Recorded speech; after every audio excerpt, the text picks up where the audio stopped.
Hello बच्चों, welcome to B2E learning. बेटा my name is Pratibha and I am your botany mentor. आज अपन पढ़ने जा रहे हैं बेटा द लिविंग वर्ल्ड चैप्टर, जिसके 2 लेक्चर हम पहले कंप्लीट कर चुके हैं। आज है 3rd lecture, that is taxonomical 8, या फिर आप इसे कह सकते हैं टेक्सोनॉमिकल टूल्स। बेटा इससे पहले अपन ने इस चैप्टर में और क्या क्या पढ़ा है? हमने पढ़ा है इस पूरे वर्ल्ड में बहुत बड़ी डाइवर्सिटी है।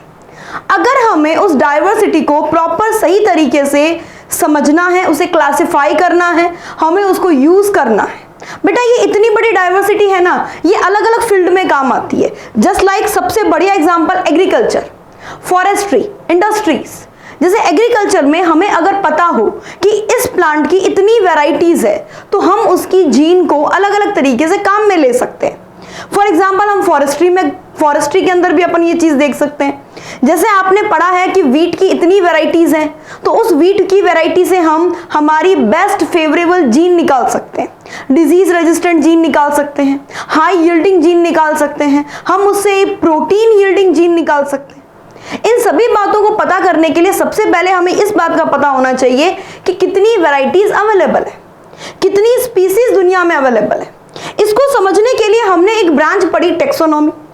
Taxonomy is a branch which deals with principle and procedure of identification, classification and nomenclature. फिर बेटा लोगों ने कहा कि आइडेंटिफाई कर लिया ठीक है, आपने नॉमेनक्लेचर कर लिया ठीक है, लेकिन सिस्टमैटिक अरेंजमेंट बनाओ। तो कैरोलस लीनियस ने सिस्टमैटिक्स के बारे में बताया, जिसके अंदर हम ऑर्गेनिज्म को सिस्टमिक वे में क्लासिफाई करते हैं। अब सबसे बड़ा क्वेश्चन ये आता है, ये सारी इंफॉर्मेशन हमने जो भी आइडेंटिफाई किया है, या हम किसी नए ऑर्गेनिज्म को आइडेंटिफाई करना चाह रहे हैं, कोई नॉमेनक्लेचर करना चाह रहे हैं, तो ये सारी इंफॉर्मेशन है कहां पर?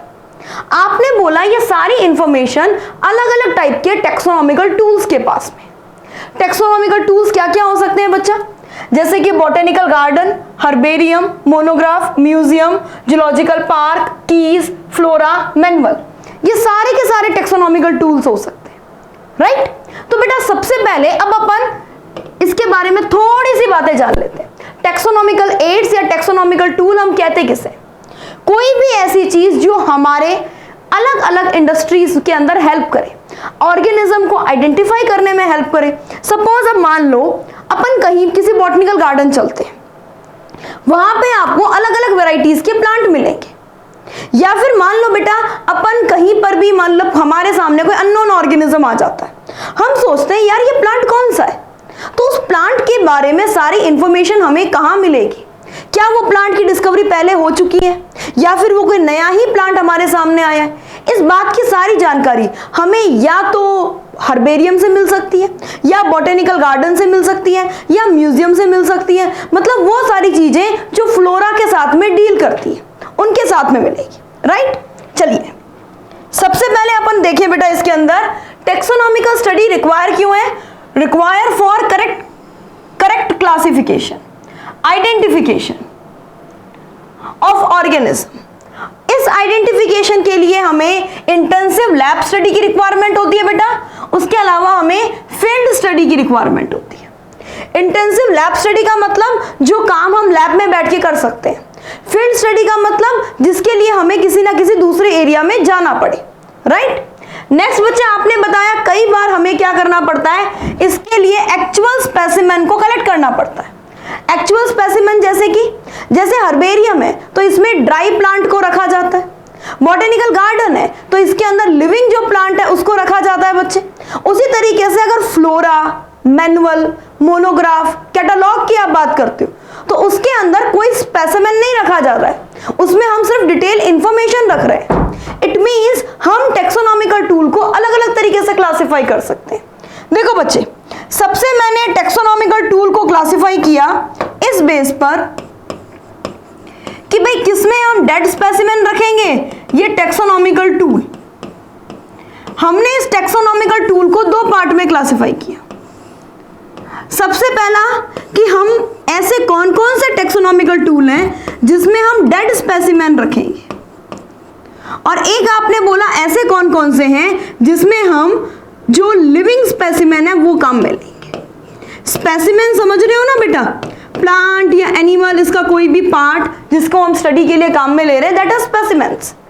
जैसे अगर अपन बात करें डेड स्पेसिमेन की, तो डेड स्पेसिमेन जैसे हर्बेरियम है बेटा, हर्बेरियम में अपन डेड स्पेसिमेन रखेंगे। बेटा म्यूजियम में अपन डेड स्पेसिमेन रखेंगे।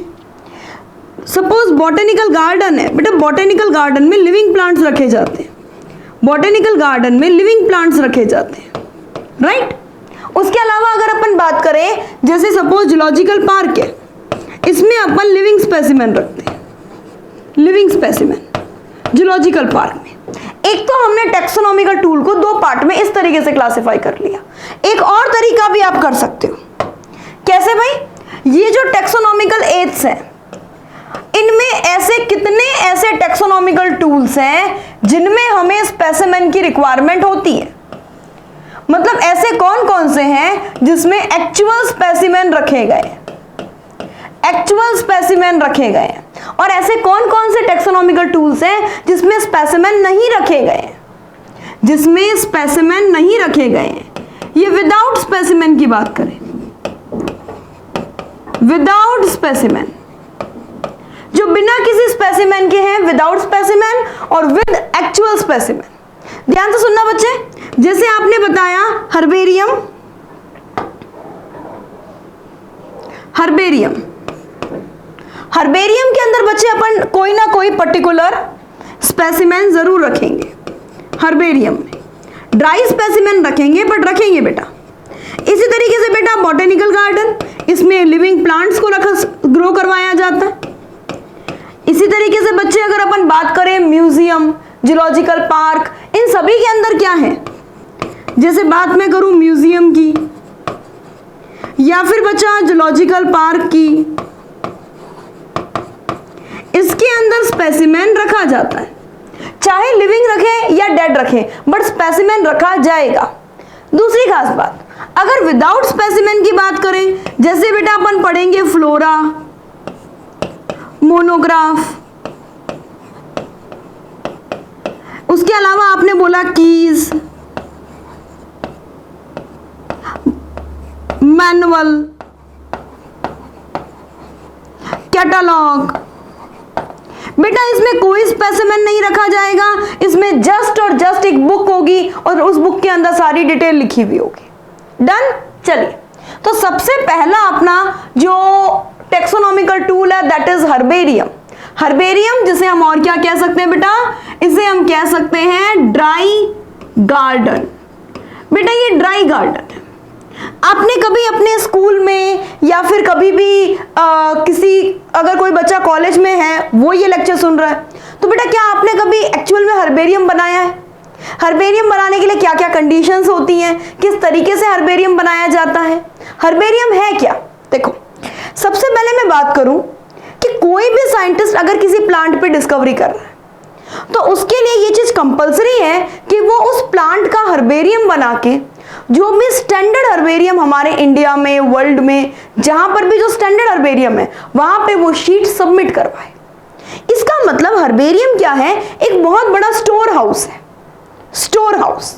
और उस स्टोर हाउस के अंदर प्लांट, जितने भी प्लांट्स हैं, उन प्लांट का एक पार्ट लेते हैं जिस पर भी डिस्कवरी चल रही है या फिर जिस पर ऑलरेडी डिस्कवर है उस पर कोई काम चल रहा है, उसकी एक शीट बनाई जाती है। मतलब एक स्टैंडर्ड साइज के पेपर के ऊपर उस प्लांट को लगाया जाता है, उस प्लांट की इंफॉर्मेशन लिखी जाती है और उसको उस पर्टिकुलर स्टोर हाउस में सबमिट करवा दिया जाता है। देखो बेटा, जैसे इसके एक छोटा सा अपन डायग्राम देखते हैं।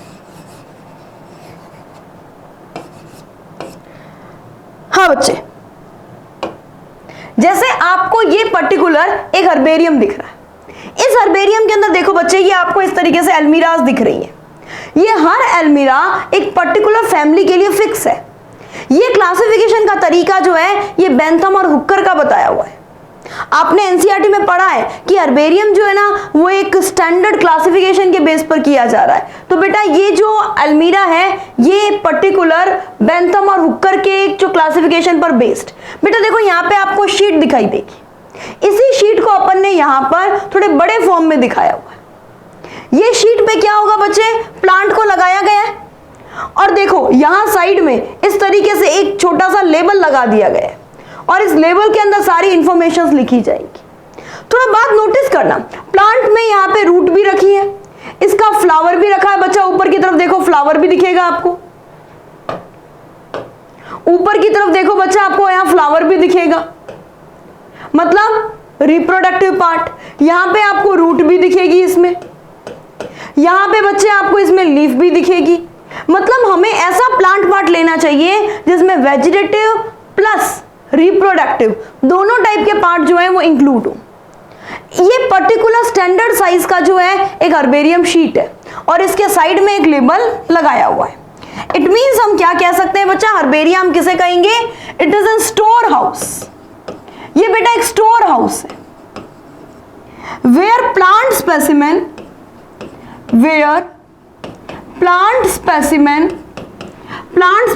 को क्या किया गया है बच्चा, वहां पे प्लांट स्पेसिमेन, स्पीसीज नहीं सॉरी स्पेसिमेन यानी कोई भी नमूना, specimen where plant specimen are dried, उसको वहां पे सुखाया जाता है, फिर वहां पे उसे प्रेस किया जाता है और फिर उसे प्रिजर्व किया जाता है, right. Dried, pressed and preserved, ये सारा का सारा प्रोसीजर फॉलो किया जाता है। सुखाया गया है, प्रेस किया गया है, प्रिजर्व किया गया है, ये ओवरऑल कंडीशन इसमें फॉलो की जाती है, राइट। दूसरी खास बात बच्चे, सबसे बड़ी खास बात क्या है, इसको स्टोर किस बेस पर किया गया है। देखो आप इस तरीके से एक स्टैंडर्ड साइज का हर्बेरियम शीट ले लो। मैडम ये स्टैंडर्ड साइज क्या होगा, बिल्कुल होगा बेटा 16.5 इंच इंटू 11.5 इंच, ये इसका स्टैंडर्ड साइज है।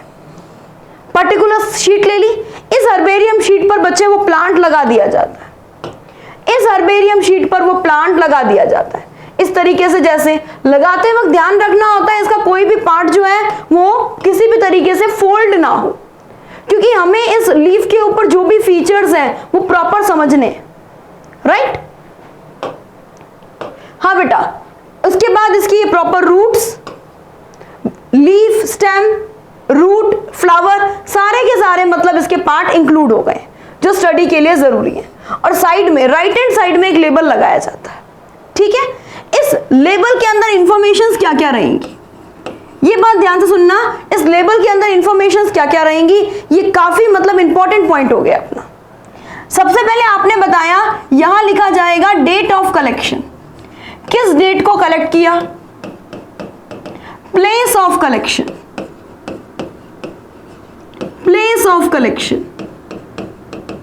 जो भी प्लांट कलेक्ट किया है, क्या हो सकता है वो पहले से नोन हो, उस पर कोई डिस्कवरी चल रही हो, तो उसका कोई ना कोई वर्नाक्यूलर नेम होगा।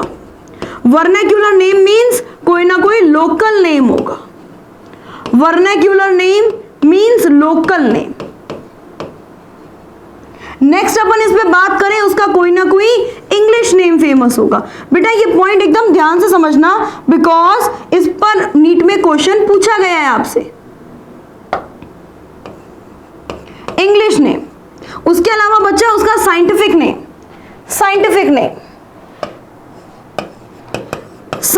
नेम। आपको ये 7 पॉइंट्स जो है ना, अभी हमने 5 लिखे हैं, आपको ये 7 पॉइंट्स जो है अच्छे से ध्यान में रखने। फिर फैमिली,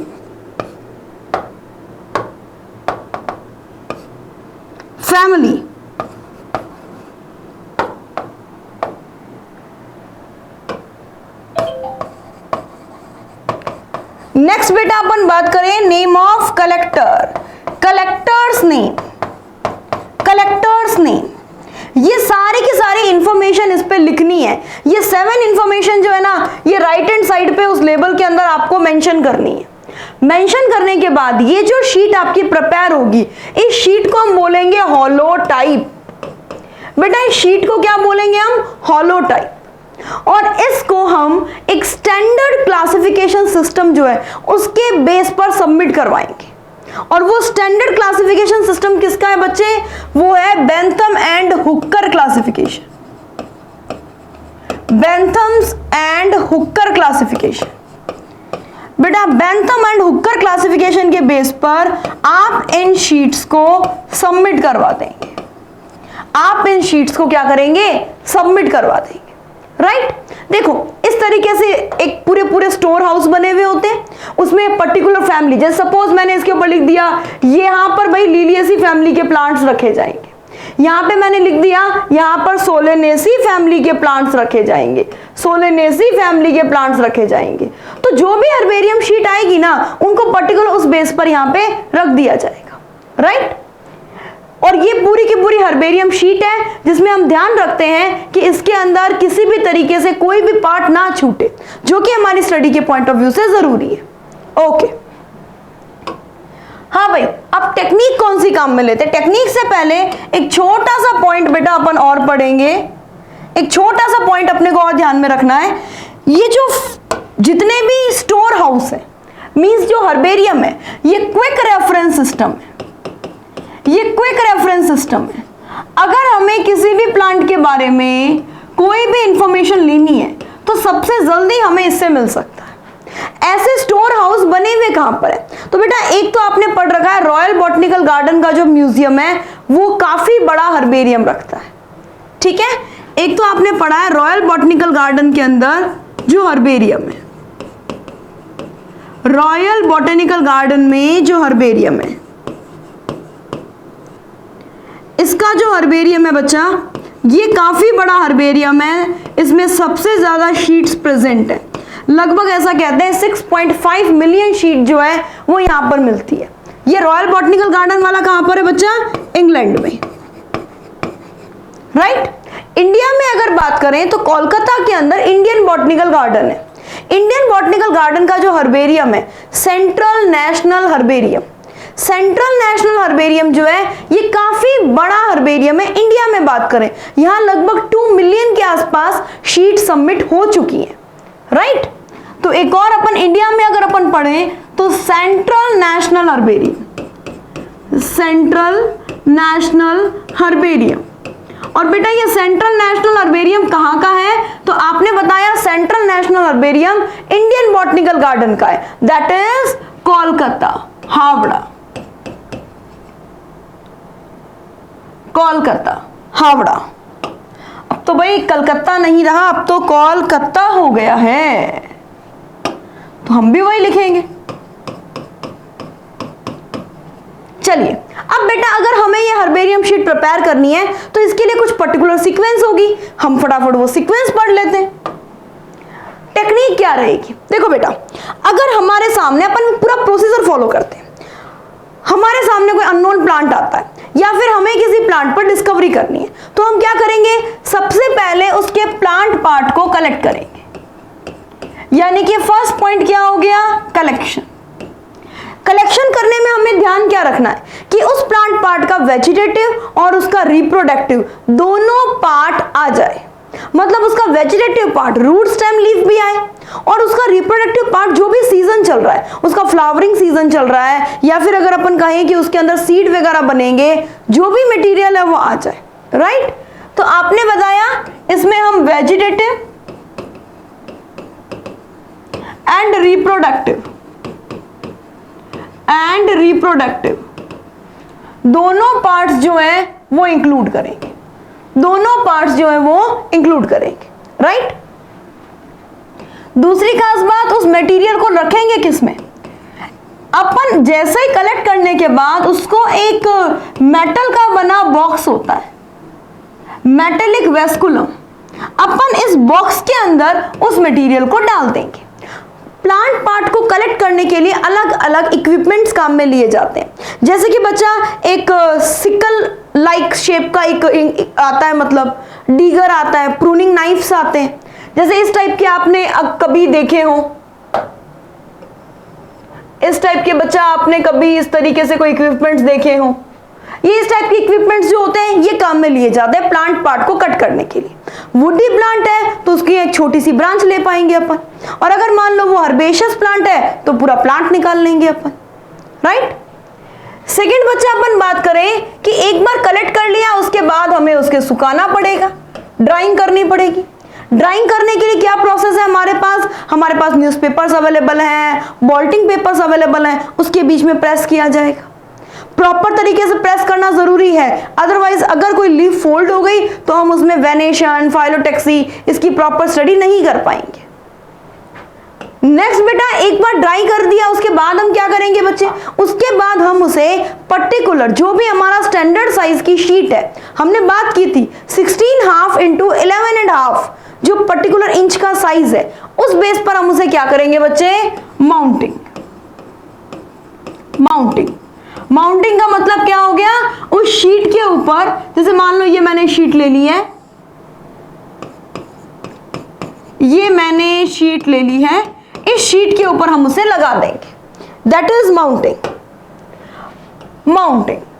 ये पर्टिकुलर उसकी लीफ वाला पार्ट आ गया, रूट, लीफ, फ्लावरिंग, ये फ्लावर वाला पार्ट आ गया माउंटिंग।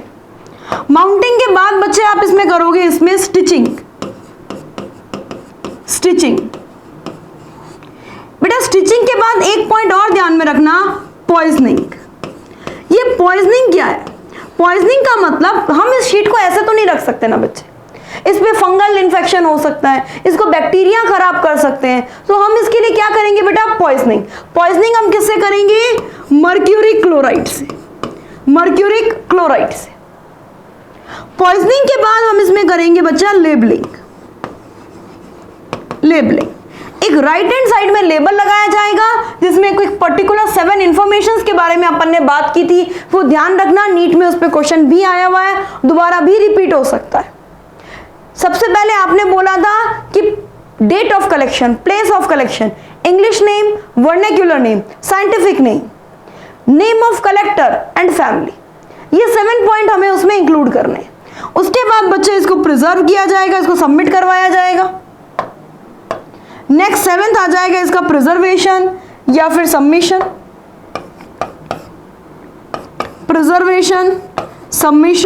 एक स्टैंडर्ड पर्टिकुलर जो भी हर्बेरियम इंडिया के हैं उसमें इसको सबमिट करवाया जाएगा। डन। तो ये बेटा overall all points related to herbarium. Next बेटा, ये हर्बेरियम बने हुए कहाँ पे होते हैं, ये हर्बेरियम बने हुए होते हैं बेटा बॉटेनिकल गार्डन्स में। ये आपके सामने जो बॉटेनिकल गार्डन दिखाया हुआ है, ये वर्ल्ड का सबसे बड़ा बॉटेनिकल गार्डन है, that is royal botanical garden.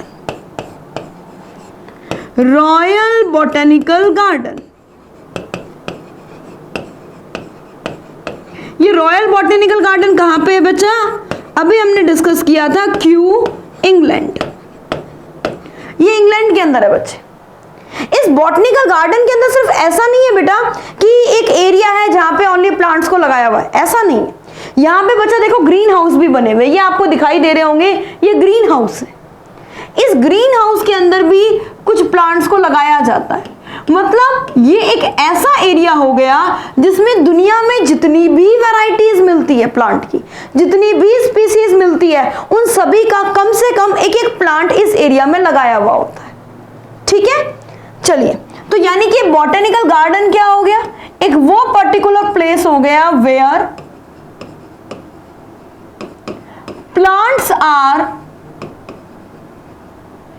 plants are grown for further study। अगर हमें उन प्लांट की स्टडी करनी है, आगे भी हम चाहते हैं कि भाई कम से कम हमारे पास ऐसा प्लांट है, इस बात का हमारे पास रिकॉर्ड रहे, तो उसके लिए बॉटेनिकल गार्डन बनाया जाता है। बेटा ये बॉटेनिकल गार्डन का मतलब क्या हो गया, ये इन सिट्यू कंजर्वेशन है या एक्स सिट्यू कंजर्वेशन है। देखो, अगर कोई प्लांट कहीं पर प्रेजेंट है, वहीं पर हम उसे कंजर्वेशन दे रहे हैं। सपोज आपने बोला रणथंभौर नेशनल पार्क है राजस्थान में, राइट, तो बेटा यहां पर टाइगर पहले से थे, हमने सिर्फ उसे प्रोटेक्शन दिया, वो अपने नेचुरल हैबिटेट में रह रहे हैं। कोई चीज को प्रिजर्वेशन, उसको हम प्रोटेक्शन उसके नेचुरल हैबिटेट में दे, इट मींस वो इन सिट्यू कंजर्वेशन है। बॉटेनिकल गार्डन का मतलब क्या है, जैसे भाई हमने कोलकाता के अंदर एक काफी बड़ा एरिया ले लिया, बहुत बड़ा एरिया ले लिया, उस एरिया के अंदर हमने अलग अलग स्पीसीज के प्लांट जाके लगाए, प्लांट लगाया, प्लांट के पास एक बड़ा सा बोर्ड लगा दिया, बोर्ड में उसका साइंटिफिक नेम लिख दिया और उसकी फैमिली लिख दी। ऐसे ही हमें जहां जहां से प्लांट मिलते गए हमने वहां से ला के एक एक प्लांट वहां पे लगा दिया। That is x situ conservation. Botanical garden में यही किया जाता है। बॉटेनिकल गार्डन जो है ये हमारा एक्स सिटू कंजर्वेशन को शो करता है। X situ conservation. आप एक्स सिटू कंजर्वेशन को और क्या बोल सकते हो बेटा? Of site conservation. आप इसे ऑफ साइट कंजर्वेशन भी बोल सकते हो। ऑफ साइट कंजर्वेशन यानी जो उसका नेचुरल हैबिटेट है वहां नहीं, उसे किसी दूसरे एरिया में ले जाके उसे वहां पर रखा जा रहा है। एक बात और, हम यहां पर लेबल में कोई 7 पॉइंट्स नहीं लिखते हैं, हम यहां पे लेबल में 2 ही बातें लिखते हैं। एक तो उसका साइंटिफिक नेम, दूसरा अपन लिखते हैं उसकी फैमिली, बस 2 ही पॉइंट्स। अच्छा, बॉटेनिकल गार्डन के फायदे क्या क्या है? अरे भाई, कोई भी स्पीसीज मान लो दुनिया से एक्सटिंक्ट हो जाती है, अगर उसका एक भी प्लांट हमारे पास यहाँ पे है, मतलब हमारे पास उसका जीन पूल कंजर्व है। बेटा बॉटेनिकल गार्डन में सिर्फ देखो, पहली बात तो बॉटेनिकल गार्डन में लिविंग प्लांट्स को प्रिजर्व किया जाए। भाई लिविंग प्लांट्स को रखा जा रहा है। लिविंग प्लांट्स आर प्रिजर्व्ड, मतलब प्रिजर्व इन द सेंस कि भाई उनको एक तरीके से हमने प्रोटेक्शन दिया, उसके जीन पूल को प्रोटेक्शन दिया। हम ये चाहते हैं कि कोई भी प्लांट अगर एक्सटिंक्ट हो भी जाए, मान लो कोई प्लांट है जिसकी स्पीसीज बहुत, उस स्पीसीज के प्लांट बहुत ही कम बचे, तो कम से कम उसका एक प्लांट हमारे पास जरूर है। मतलब इसमें लिविंग प्लांट्स जो है उसको रखा जाता है। जैसे हर्बेरियम क्या था? ड्राई गार्डन था, वहां पे ड्राई स्पेसिमेन रखे जाते थे, यहाँ पे लिविंग स्पेसिमेन रखे जाते। दूसरी सबसे इंपॉर्टेंट खास बात बच्चे कि ये जो पर्टिकुलर बॉटनिकल गार्डन है, इसमें ओनली गार्डन नहीं, इसके अंदर हर्बेरिया भी होता है, इसके अंदर म्यूजियम भी होता है, इसमें लाइब्रेरी भी होती है बेटा काफी बड़ी। इसके अंदर हर टाइप के प्लांट को स्टोर करने के लिए, उसके सीड को स्टोर करने के लिए सीड बैंक भी होता है, पोलन बैंक भी होता है। इंडिया में ऐसा कौन सा है बच्चे? इंडिया में हम बात करें तो Indian botanical garden, Indian botanical garden जो कि हावड़ा, शिवपुर, कोलकाता, शिवपुर, कोलकाता। उसके अलावा भी बहुत सारे हैं बच्चे, जैसे NBRI का नाम आपने सुना है, national botanical research institute, national botanical research institute, national botanical research institute NBRI। बेटा ये लखनऊ में। एक बात छोटी सी और थोड़ा सा इंपॉर्टेंट पॉइंट ध्यान में रखना बेटा, कोई भी ऐसा हर्बेरियम जहां पर वुडी प्लांट को स्टोर किया जाता है उसे अपन आर्बोरेटम कहते हैं। एक आर्बोरेटम वर्ड आपके सामने आ जाए तो आप ध्यान रखना बेटा, आर्बोरेटम वर्ड मैंने बोला है। आर्बोरेटम का मतलब क्या हो गया? आर्बोरेटम का मतलब हो गया कोई भी ऐसा एरिया, कोई भी ऐसा बॉटनिकल गार्डन जहां पे हम वुडी प्लांट्स को स्टोर करते हैं। डन बेटा, कोई इश्यू नहीं, बहुत सिंपल सी चीज है। हर्बेरिया में ड्राई स्पेसिमेन थे, बॉटनिकल गार्डन में लिविंग स्पेसिमेन है। चलिए नेक्स्ट अपन आते हैं बेटा म्यूजियम। देखो कितना खतरनाक सी चीज दिखाई गई है। म्यूजियम में ये आपको एक इंसेक्ट बॉक्स दिखाया गया है। सबसे पहले तो हम इस इमेज पर बात करते हैं। बेटा ये इंसेक्ट बॉक्स है, आप खुद देखो इस इंसेक्ट बॉक्स में किस तरीके से छोटे छोटे जो ऑर्गेनिज्म इंसेक्ट्स हैं उनको किस तरीके से किल करके पिनिंग करके यहाँ पे लगाया गया। यानी म्यूजियम कौन सा एरिया हो गया बेटा? म्यूजियम हो गया वो एरिया जहां पर प्लांट्स और एनिमल्स, जहां पर हम प्लांट्स और एनिमल्स दोनों के ड्राई स्पेसिमेन को प्रिजर्व करते हैं, दोनों के ड्राई स्पेसिमेंस को प्रिजर्व करते हैं। बेटा अगर आपने गौर किया हो, म्यूजियम तो ऐसे भी होते हैं जैसे स्नेक म्यूजियम है, डायनासोर म्यूजियम है, जिसमें पर्टिकुलर जितने भी पुराने डायनासोर्स उनके फॉसिल्स मिले हैं उनको रखा जा रहा है। स्नेक म्यूजियम है, उसमें स्नेक्स को रखा जाता है। अलग अलग एनिमल पर म्यूजियम बने हुए हैं, आपने भी बहुत सारे म्यूजियम्स देखे होंगे बेटा। तो म्यूजियम में क्या किया जाता है? इस तरीके से एनिमल और प्लांट के डाई स्पेसिमेन को रखा जाता है। देखो अगर हमें प्लांट को रखना है तो प्लांट की वुड को रखते हैं, जैसे देहरादून में आपने सुना है एक काफ़ी बड़ा म्यूजियम है, उस म्यूजियम के अंदर दुनिया में जितने भी टाइप के प्लांट मिलते हैं, सपोज ट्रॉपिकल रेन फॉरेस्ट के ट्रीज हैं, उनकी मतलब जो वुड है उसको रखा जाता है। जितने भी मतलब ये टेम्परेट रीजन, सब ट्रॉपिकल रीजन, टुंड्रा रीजन, जो भी वहाँ पे अलग अलग टाइप की वेजिटेशंस मिलती है, उनके पर्टिकुलर पार्ट्स को वहाँ पे रखा गया। उनको देखने से हमें पता चलता है इतनी सारी वैरायटी दुनिया में अवेलेबल है प्लांट्स के बारे में। ठीक बात। तो बेटा दूसरी खास बात आपको ध्यान में रखना है कि ये प्रिजर्वेशन करने के लिए क्या कोई सॉल्यूशन होता है? आपने अपन सिंपल लेवल पे बात करें, आपने अपने स्कूल में भी देखा होगा, स्कूल में जब आपको एनिमल किंगडम पढ़ाते हैं तो वहां पे आपने देखा होगा कि अर्थवर्म, टैपवर्म, फ्रॉग, इन सबको एक पर्टिकुलर जार के अंदर रखा गया है। उस जार के अंदर कोई ना कोई केमिकल होता है मैडम। बेटा वो केमिकल होता है फॉर्मेलिन। इस तरीके से एक जार है बच्चे, इस जार के अंदर बेटा वो सॉल्यूशन भरा रहता है और उसके अंदर उस एनिमल को रखते हैं। बेटा इस पर्टिकुलर जार के अंदर जो सॉल्यूशन है उसे अपन फॉर्मेलिन कहते हैं, फॉर्मेलिन यानी फॉर्मेल्डिहाइड सॉल्यूशन है। उसको प्रॉपर प्रिजर्व करने के लिए ताकि वो ऑर्गेनिज्म खराब ना हो, हम फॉर्मेलिन में प्रिजर्व रखते हैं। अगर हमें इंसेक्ट को प्रिजर्व करना है, इंसेक्ट को, तो इंसेक्ट को प्रिजर्व करने के लिए क्या किया जाता है? देखो आपको इंसेक्ट बॉक्स शो किया गया। इंसेक्ट को कलेक्ट करेंगे बेटा, उसे किल कर देंगे, फिर उसकी पिनिंग कर दी जाएगी, यानी उसको पिन से एक पर्टिकुलर एरिया में लगा दिया जाएगा। ये तो बेटा बात हो गई छोटे एनिमल्स की। मान लो कोई बड़ा एनिमल है, आपने देखा होगा जैसे कि बहुत सारे म्यूजियम्स में जैसे लायन है, तो लायन की स्किन के अंदर स्टफिंग करके, भूसा भर के उसको रखा जाता है। ये लार्ज एनिमल्स को रखने के तरीके होते हैं। या फिर आपने बोला बहुत सारी जगह जो है वो कई बार हमें बायोलॉजी लैब में, जूलॉजी लैब के अंदर हमें स्केलेटन, ह्यूमन स्केलेटन भी मिलता है। वो स्केलेटन जो है वो भी प्रॉपर स्टडी के लिए, भाई इतनी बोन्स है, इतनी आपकी रिब्स में बोन है, उसको समझाने के लिए स्केलेटन को भी रखते हैं, राइट। तो आपने बोला बच्चे जितने भी लार्ज एनिमल्स हैं उनको कैसे रखेंगे? लार्ज एनिमल्स को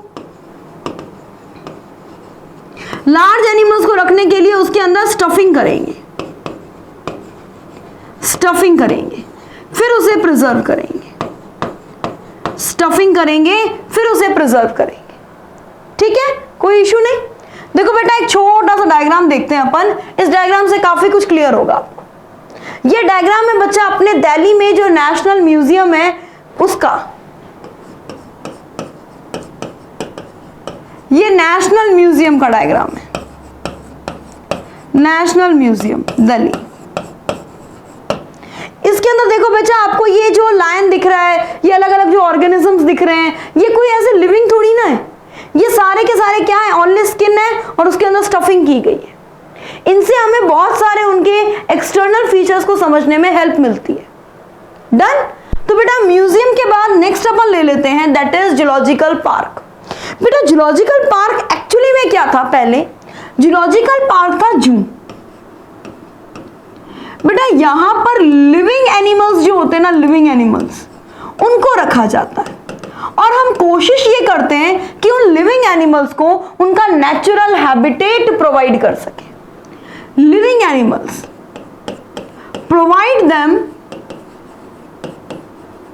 provide them a natural habitat, proper उनका मतलब सही तरीके से, उनका प्रॉपर तरीके से उनका डेवलपमेंट चलता रहे। जैसे मान लो जू में क्या होता था, एनिमल्स को एक केस के अंदर रखते थे, केस के अंदर रखने की वजह से वो एनिमल्स जो हैं वो बहुत ज्यादा परेशान हो जाते थे, उनका नेचुरल हैबिटेट नहीं मिलता था। तो इसीलिए आजकल zoological park, wild life safaris बनाई गई हैं, जिसके अंदर एक पर्टिकुलर गार्डन, पूरा फॉरेस्ट ऐसा एरिया बनाया जाता है और उसमें उन प्लांट को रखा जाता है, सॉरी उसमें उन एनिमल्स को रखा जाता है। ये एक तरीके से सबसे ज्यादा किसके लिए रिक्वायरमेंट होती है? एंडेंजर्ड एनिमल्स जो है, एंडेंजर्ड एनिमल्स जो हैं उनके प्रोटेक्शन के लिए सबसे ज्यादा जरूरी होता है। दूसरी खास बात, ये एक्सिटिव कंजर्वेशन है या इन सिटिव? तो आपने बोला ये क्या हो जाएगा? एक्सिटिव conservation,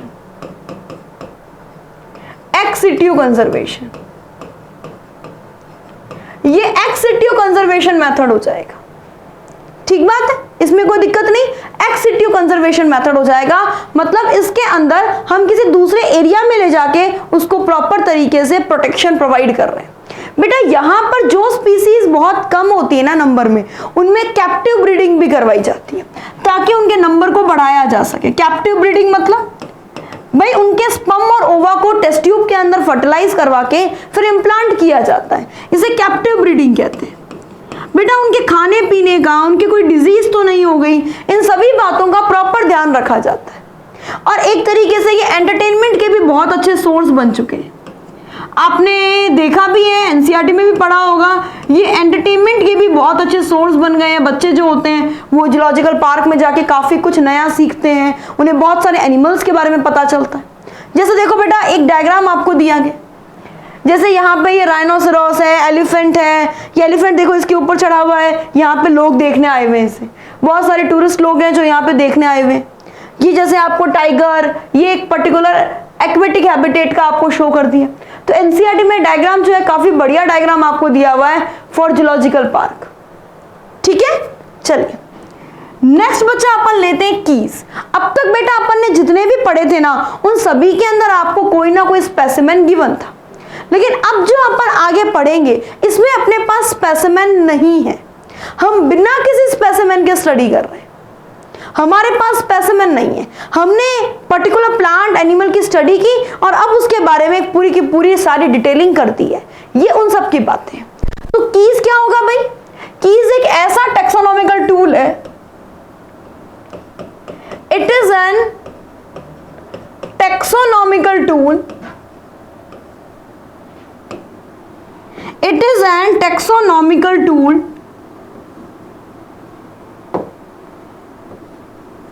taxonomical tool used for identification। सबसे पहली बात तो ये बात ध्यान में रखनी है, इसे हम आइडेंटिफिकेशन पर्पस के लिए काम में लेते हैं। Used for identification of plants and animals, used for identification of plants and animals, plants and animals on the basis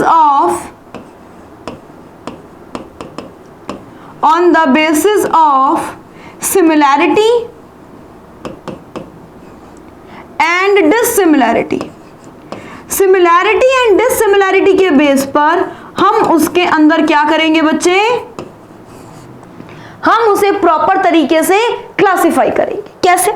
जैसे बच्चा हमारे सामने कोई अननोन ऑर्गेनिज्म आता है, हमने उसके लिए कीज तैयार कर रखी है। कीज क्या होता है? एक स्टेटमेंट का ग्रुप होता है, अल्टरनेटिंग कंट्रास्टिंग कैरेक्टर्स होते हैं उसमें, और उस पेयर के बेस पर हम डिसाइड करते हैं क्या ये ऑर्गेनिज्म वही है या नहीं है।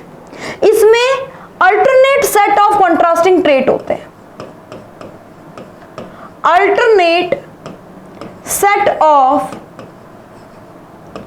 contrasting trait, alternate set of contrasting trait। और इस सेट को अपन क्या बोलते हैं बेटा? इस सेट को अपन बोलते हैं कपलेट, कपलेट। और बेटा इस कपलेट के ईच स्टेटमेंट को अपन क्या बोलते हैं? लीड। हो सकता है अभी आपको ये बात थोड़ी समझ में नहीं आ रही, चलो इसको क्लियर करने के लिए अपन एक छोटा सा एग्जांपल लेते हैं। ठीक है, ध्यान से सुनना। हमारे सामने बहुत सारे ऑर्गेनिज्म आ गए, अभी चलो मैं उसके बारे में लिख रही हूं कि भाई ये फिश है, ये फ्रॉग है, सपोज अननोन है, हमें नहीं पता चल रहा। ठीक है, जैसे मान लो अपने सामने आ गया एक ऑर्गेनिज्म फिश, एक आ गया फ्रॉग, एक आ गया बच्चा स्नेक, एक है कोई बर्ड, एक है बैट और एक है कैट। ये सारे ऑर्गेनिज्म आपके सामने आ गए। अब आपको इनको आइडेंटिफाई करना है, कैसे करेंगे? तो आपने की निकाली, टैक्सोनॉमिकल की। हर की में स्टेटमेंट्स दिए हुए होते हैं और उस स्टेटमेंट के दो अल्टरनेटिव फॉर्म होते हैं। जैसे सबसे पहले आपने पूछा क्या इनमें से ऐसे कितने ऑर्गेनिज्म हैं जिसके पास एक्सटर्नल ईयर प्रेजेंट है? एक्सटर्नल ईयर, क्योंकि आपको पता है एक्सटर्नल ईयर का पाया जाना जो है ये मैमेलिया का फीचर है। आपने पूछा भाई तुम लोगों में से ऐसे कितने ऑर्गेनिज्म हैं जिसके पास एक्सटर्नल ईयर प्रेजेंट है? External ear present. ये एक पहला कैरेक्टर है बेटा। इस पहले कैरेक्टर के दो फॉर्म हो सकते हैं, मतलब इसके दो आंसर हो सकते हैं। हो सकता है कुछ ऑर्गेनिज्म बोले कि भाई प्रेजेंट है और कुछ बोले एब्सेंट है। तो सपोज कुछ ऑर्गेनिज्म ने इसका आंसर यस में दिया, कुछ ने इसका आंसर नो में दिया। ये जो एक स्टेटमेंट के दो फॉर्म हैं, इन्हें अपन कपलेट कहते हैं, इन्हें अपन कपलेट कहते हैं। और इसमें हर स्टेटमेंट जो है वो लीड कहलाता है। हर स्टेटमेंट लीड है, हमें आगे ले जाने में, हमारी डायरेक्शन प्रोवाइड करने में हमें हेल्प कर रहा है। डन बेटा। सपोज बैट ने और कैट ने, ये मैमल्स है, तो इन्होंने बोला हमारे अंदर प्रेजेंट है, बाकी ने बोला नो। तो आपने इनको कह दिया भाई आप स्टेटमेंट नंबर सेकंड पे जाओ क्लेरिफिकेशन के लिए, और आपने इनको बोल दिया कि आप स्टेटमेंट नंबर थर्ड पे जाओ। स्टेटमेंट नंबर सेकंड आपने क्या रखा था, अगला फीचर उठाया। अगला फीचर क्या था कि विंग्स किस में प्रेजेंट है और बचा विंग्स किस में एब्सेंट है। विंग्स किस में एब्सेंट है। अगर आप प्रेजेंट की बात करेंगे तो बेटा बैट क्या बोल देगा, मेरे पास प्रेजेंट है, और कैट क्या बोल देगी, नहीं है। देखो मैमेलिया में विंग्स किसके पास होते हैं, बैट के पास होते हैं, तो एक ये भी क्या हो गया, कपलेट। फिर बेटा स्टेटमेंट नंबर थर्ड, जैसे आपने बाकी बचे हुए ऑर्गेनिज्म कौन कौन से, ये सारे, आपने इनमें भी वही बात लगा दी, किसके पास विंग्स प्रेजेंट है, एक्सटर्नल ईयर नहीं है और विंग्स प्रेजेंट है, यानी कि बर्ड है। और अगर मान लो एक्सटर्नल ईयर नहीं है और विंग्स भी एब्सेंट है, तो आपने बोल दिया स्टेटमेंट नंबर फोर्थ पर जाओ। यानी अब वो कुछ भी हो सकता है, वो फिश भी हो सकता है, वो फ्रॉग भी हो सकता है, और वो स्नेक भी हो सकता है, राइट। नेक्स्ट आपने बोला लिम्स किस में प्रेजेंट है, लिम्स। बेटा लिम्स जो है यानी कि पैर, जो भी पैर है, वो स्नेक के पास में नहीं होते, राइट, स्नेक के पास में नहीं होते। बेटा वो फिश के पास में भी नहीं है, फ्रॉग के पास में, यानी लिम्स प्रेजेंट है फ्रॉग। और मान लो लिम्स नहीं है, लिम्स एब्सेंट, दैट मीन्स आप स्टेटमेंट नंबर फिफ्थ पर जाइए। वहां फिफ्थ नंबर पे आपने लिख दिया भाई किसके पास गिल्स प्रेजेंट है, गिल्स प्रेजेंट है तो फिश, गिल्स नहीं है तो स्नेक्स। तो बेटा इस तरीके से आपने बहुत सारे फीचर्स की एक पूरी सीरीज बना रखी है। इस सीरीज को अपन की कहते हैं। ये बात अपन यहाँ पे समझने की कोशिश कर रहे थे, ये बात अपन यहाँ पे समझने की कोशिश कर रहे थे। ये कॉन्ट्रास्टिंग ट्रेट जो है इसे कपलेट कहते हैं, और ईच स्टेटमेंट को अपन लीड कहते हैं। Each statement is called each statement is called lead. Done है बच्चा, इसमें कोई दिक्कत नहीं। दूसरी खास बात आपने क्या बताई कि कीज जो है वो नेचर में एनालिटिकल होती है। एनालिटिकल मतलब हर एक पॉइंट पर डिस्कशन कर सकते हैं। प्रॉपर एनालिसिस के साथ में हम क्या करते हैं, आइडेंटिफिकेशन करते हैं। यानी keys are generally analytical in nature, analytical in nature। Next बात बच्चे आप क्या कह सकते हो कीज के बारे में, आप एक पॉइंट और बोल सकते हो बेटा, आप एक बात और बता सकते हो, हर टेक्सोनॉमिकल ग्रुप के लिए एक अलग की प्रेजेंट है। Each taxonomic group have, each taxonomic group have separate keys, separate keys। बेटा ये जो अलग अलग ऑर्गेनिजम्स के लिए जो की अपन काम में ले रहे हैं ना, हर चीज के दो रूप है, जैसे कि या तो यस या नो, प्रेजेंट एब्सेंट। तो इसको, इस टाइप की की को अपन बोलते हैं डाइकोटोमस की। जैसे ये अभी जो अपन ने पढ़ा है ना, चलो नेक्स्ट पे लिखते हैं अपन, ये जो की अपन ने पढ़ी है ना, दैट इज डाइकोटोमस की। डाइकोटोमस का मतलब जिसकी दो ब्रांचेस हो, हर बात के लिए या तो इसमें आंसर यस आएगा या नो, या तो प्रेजेंट आएगा या एब्सेंट, दैट इज डाइकोटोमस की। तो ये अपना एक एनालिटिकल टूल हो गया जो कि प्लांट और एनिमल को आइडेंटिफाई करने में काम आता है। चलिए बेटा नेक्स्ट अपन पढ़ते हैं बेटा फ्लोरा, मैनुअल, मोनोग्राफ, कैटलॉग। बेटा मैंने पहले भी बोला था कि ये फ्लोरा, मैनुअल, मोनोग्राफ और कैटलॉग जो है ना ये बुक है। जैसे बेटा आपको यहाँ पे एक बुक शो की गई है फ्लोरा इंडिका, इसमें इंडिया के जितने भी प्लांट प्रेजेंट हैं सबकी डिटेल दी गई है। इसको लिखने वाले कौन है भाई? William Roxburgh. और ये बात मुझे कहने की जरूरत नहीं है, विलियम रॉक्सबर्ग कौन है? Father of Indian botany, father of Indian botany. Indian botany के जो फादर हैं विलियम रॉक्सबर्ग, इन्होंने फ्लोरा इंडिका के बारे में बताया है। राइट बेटा, चलिए तो अब इन चारों में फटाफट अपन एक छोटा सा डिस्कशन कर लेते हैं। फ्लोरा किसे कहते हैं? बेटा फ्लोरा एक ऐसी बुक है जिसके अंदर एक पर्टिकुलर एरिया, जैसे मान लो मैंने लिया इंडिया, इंडिया में जितनी भी स्पीसीज प्रेजेंट है उनका हैबिटेट क्या है, उनका डिस्ट्रीब्यूशन क्या है, इसकी सारी इंफॉर्मेशन गिवन होगी। राइट, यानी कि आपने फ्लोरा के बारे में क्या बताया? It is N book which contain information of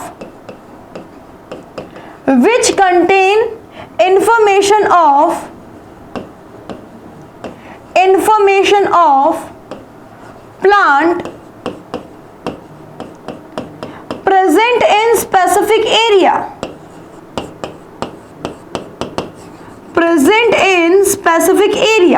बच्चा वो इंफॉर्मेशन क्या होगी? वो इंफॉर्मेशन होगी हैबिटेट, वो इंफॉर्मेशन होगी डिस्ट्रीब्यूशन ऑफ प्लांट। बेटा उस एरिया के अंदर जितने भी प्लांट प्रेजेंट हैं उनका एक प्रॉपर इंडेक्स दिया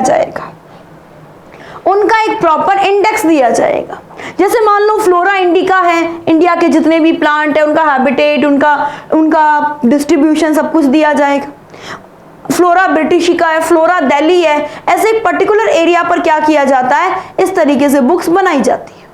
मैनुअल किसे कहेंगे? मैनुअल किसे कहेंगे भाई? Contain information of, contain identification information. बेटा किसी भी स्पीसीज को अपन आइडेंटिफाई कर सके उसकी सारी जानकारी है इसमें।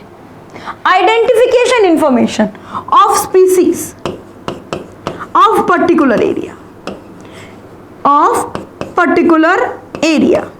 एक पर्टिकुलर एरिया में जो स्पीसीज प्रेजेंट होती है उसकी इंफॉर्मेशन की सारी, उसकी आइडेंटिफिकेशन की सारी जानकारी इसमें दी जाती है।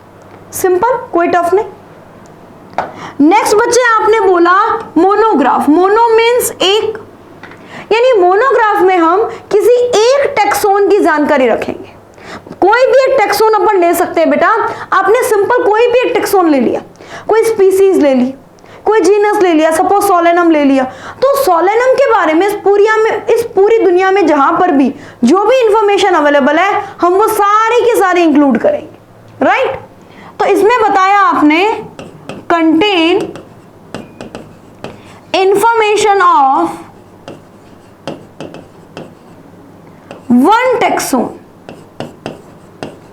एक टेक्सोन के बारे में सारी जानकारी।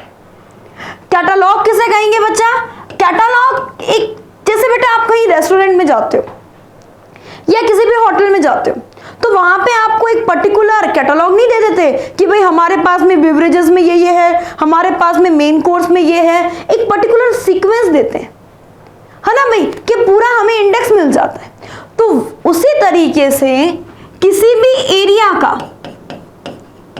अल्फाबेटिकल अरेंजमेंट वाला जो इंडेक्स होता है, अल्फाबेटिकल अरेंजमेंट इंडेक्स जो है उसे अपन क्या बोलेंगे? कैटलॉग बोलेंगे। कैटलॉग का मतलब हो गया किसी भी एरिया में जो भी स्पीसीज प्रेजेंट होती हैं उनका एक पर्टिकुलर नाम और उसका ब्रीफ डिस्क्रिप्शन एक पर्टिकुलर इंडेक्स में अरेंज किया हुआ हो, अल्फाबेटिकल ऑर्डर में अरेंज किया हुआ हो, दैट इज कैटलॉग। 4 चीजें बच्चा आपने पढ़ी, flora, manual, monograph and catalogue. Done. तो बेटा आज अपन ने वो सारे टेक्सोनॉमिकल टूल पढ़े हैं जिसकी हेल्प से हम किसी भी ऑर्गेनिज्म को आइडेंटिफाई करते हैं। हर्बेरियम, ड्राई गार्डन बोला था आपने, प्लांट स्पेसिमेन ड्राई फॉर्म में प्रिजर्व थे। बॉटनिकल गार्डन, लिविंग प्लांट को एक तरीके से कलेक्ट करके रखने का तरीका। देन म्यूजियम, प्लांट और एनिमल दोनों को रख सकते हैं but as a dry specimen. Next zoological park, living animal ex situ conservation. Then keys analytical nature की है, इसमें स्पेसिमेन नहीं रखते, एक कैरेक्टर्स की पूरी लिस्ट बनाते हैं, कॉन्ट्रास्टिंग ट्रेट्स की। देन बचा फ्लोरा, मोनोग्राफ, मैनुअल, कैटलॉग। ये पर्टिकुलर बुक है जो किसी भी एरिया के अंदर जो पर्टिकुलर स्पीसीज प्रेजेंट होती हैं उसके बारे में इंफॉर्मेशन प्रोवाइड करती है, राइट। तो बेटा ये आपका लिविंग वर्ल्ड चैप्टर जो है ये आपने इन तीनों लेक्चर की हेल्प से अच्छे से प्रिपेयर किया है। अब आप इसके प्रॉपर नोट्स बनाइए, सही तरीके से इसके क्वेश्चंस में लाइए, PYQs में लाइए और अपन मिलते हैं नेक्स्ट चैप्टर के साथ में। All the best, thank you बेटा।